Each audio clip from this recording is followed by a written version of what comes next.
Assalamualaikum warahmatullahi wabarakatuh. Sa mundong ating ginagalawan, may mga tunog na tila karaniwan lamang, tila walang saysay sa pandinig ng tao.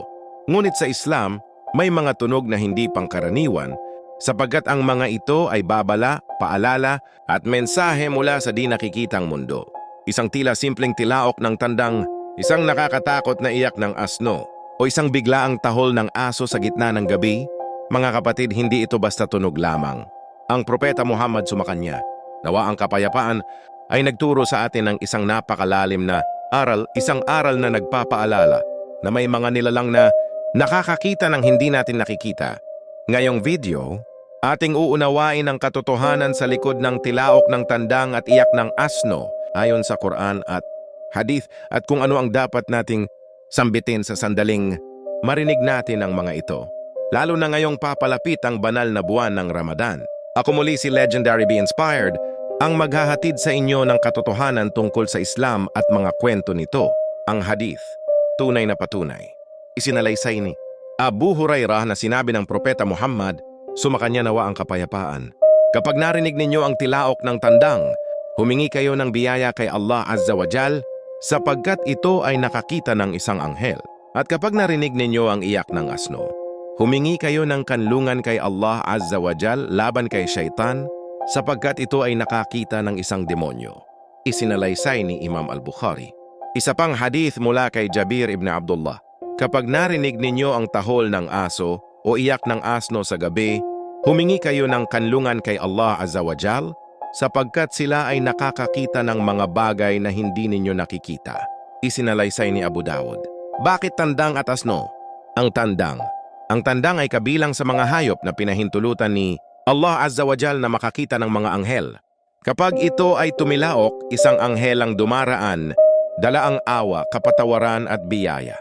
Kaya itinuro ng Propeta Muhammad, sumakanya nawa ang kapayapaan na sa sandaling marinig ito, huwag sayangin ang pagkakataon, magdasal agad. Ang asno at ang aso. Ang asno at ang aso lalo na sa gabi ay nakakakita ng mga demonyo o shayatin. Kaya kapag umuungal ang asno o tahol ng aso, ito ay babala, may presensya ng kasamaan. Patunay mula sa marangal na Quran. Sinabi ni Allah Azza wa Jal sa Quran, katotohanan siya, Shaitan, at ang kanyang mga kasama ay nakakakita sa inyo mula sa lugar na hindi ninyo sila nakikita. Surah Al-A'raf.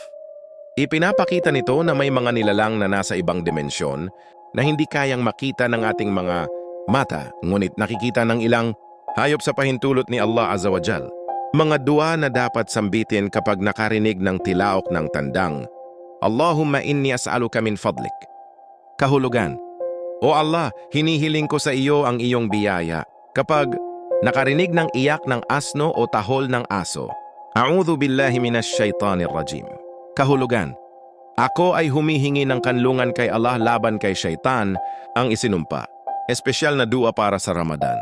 Para sa Muslim at non-Muslim. Allahumma ihdina, wa naqqi qulubana, waj'alna min ibadika as-salihin. Kahulugan. O Allah, patnubayan mo kami, linisin mo ang aming mga puso, at gawin mo kaming kabilang sa mga matutuwid. Motivational quotes. Kung ang mga hayop ay may kakayahang makakita ng di nakikita, gaano pa kaya ang taong may puso na gising sa pag-alaala kay Allah Azza wa Jal? Ang tunay na takot ay hindi sa tunog ng asno, kundi sa pusong hindi na nanginginig sa paalala ng Diyos. Inspirational message by Be Inspired. Mga kapatid na Muslim at non-Muslim, ang Islam ay hindi lamang relihiyon ng ritual. Ito ay relihiyon ng kamalayan. Itinuturo nito na bawat sandali ay paalala, bawat tunog ay maaaring mensahe, at bawat hininga ay pagkakataon upang bumalik kay Allah Azza wa Jal. Ngayong darating ang Ramadan, buksan natin ang ating mga puso.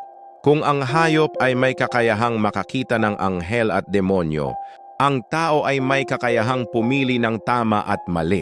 Mga kapatid, sa susunod na marinig ninyo ang tilaok ng tandang, huwag balewalain, magdasal. Kapag narinig ninyo ang iyak ng asno o tahol ng aso sa gabi, humingi ng kanlungan. Ito ay paalala na hindi lamang tayo ang nilalang sa mundong ito, at higit sa lahat, paalala na si Allah Azza wa Jal ay laging malapit sa mga taong umaalaala sa Kanya. Ako muli si Legendary Be Inspired, ang maghahatid sa inyo ng katotohanan tungkol sa Islam at ang mga kwento nito. Huwag kalimutang mag-follow, mag-like, at mag-share upang mas marami pa ang makinabang sa liwanag ng kaalamang ito. Assalamu alaikum wa rahmatullahi wa barakatuh.